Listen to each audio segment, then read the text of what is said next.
আসসালামু আলাইকুম, কেমন আছেন সবাই? Welcome to my YouTube channel. চলে আসলাম নতুন একটি রেসিপি আপনাদের সাথে শেয়ার করার জন্য। আজকে আপনাদের সাথে বরবটি ভাজির রেসিপি শেয়ার করব। বরবটির কালার সবুজ রেখে কিভাবে রান্না করতে হয় সেটা আজকে আপনাদেরকে দেখাবো।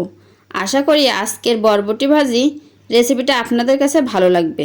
তো চলুন দেখে নেওয়া যাক বরবটি ভাজি করার জন্য কি কি লাগবে। আমি এখানে আধা কেজি বরবটি ও 1 থেকে 150 গ্রামের মতো চিংড়ি মাছ নিয়েছি। আমি বরবটি আর চিংড়ি মাছটা কেটে পরিষ্কার করে নিয়েছি। আমি বরবটিগুলো লম্বা লম্বা করে কেটে নিয়েছি আর বাড়তি স্বাদের জন্য দিয়েছি একটা আলু। আলুটা দিলে খেতে আরও বেশি ভালো লাগে, তাই আমি একটা আলু দিয়েছি।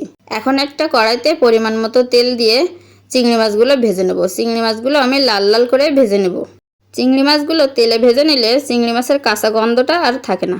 চিংড়ি মাছটা ভাজা হয়ে গেলে আমি দিয়ে দেব মশলা। আমি এখানে মশলা দিয়েছি পেঁয়াজ কুচি, কাঁচামরিচ বাটা, জিরা বাটা, রসুন বাটা। আমি খুব সিম্পল মশলা দিয়ে আজকে এই বরবটি ভাজিটা রান্না করব। এখন দিয়ে দেব স্বাদ মতো লবণ আর হলুদ। এখন একটু সময় নিয়ে নেড়ে চেড়ে সবগুলো ভালোভাবে কষিয়ে নেব। মশলা কষানোর উপরে তরকারির স্বাদটাও অনেকখানি নির্ভর করে, এজন্য কষাতে হয় অনেক সময় ধরে। এখন সামান্য পরিমাণ পানি দিয়ে একটু নেড়ে চেড়ে নেব। পানিটা যখন উতলায় উঠবে তখন আগে থেকে কেটে রাখা বরবটিগুলো দিয়ে দেব। বরবটির সাথে আলুগুলোও দিয়ে দেব। আপনারা চাইলে আলুটা স্কিপ করতে পারেন, কিন্তু আলুটা দিলে খেতে দারুণ লাগে। এখন সবগুলো নেড়ে চেড়ে ভালোভাবে মশলাটা সব জায়গায় মাখিয়ে নেব। এরকম করে বরবটি ভাজি করলে বরবটির কালারটা সবুজই রয়ে যায়। এখন সবগুলো নেড়ে চেড়ে ঢাকনা দিয়ে ঢেকে দেব। ঢেকে 10 থেকে 15 মিনিট লো হিটে রেখে রান্না করে নেব। এই তো আমার বরবটিটা কষানো হয়ে গেছে, ম্যাক্সিমাম বরবটি সিদ্ধ হয়ে গেছে।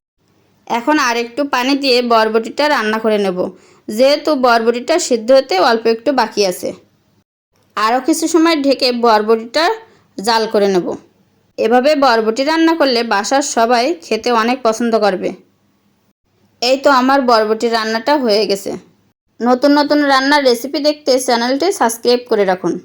রান্নাটা কেমন হলো সবাই কমেন্ট করে জানাবেন। সবাই ভালো থাকবেন, সুস্থ থাকবেন। আল্লাহ হাফেজ।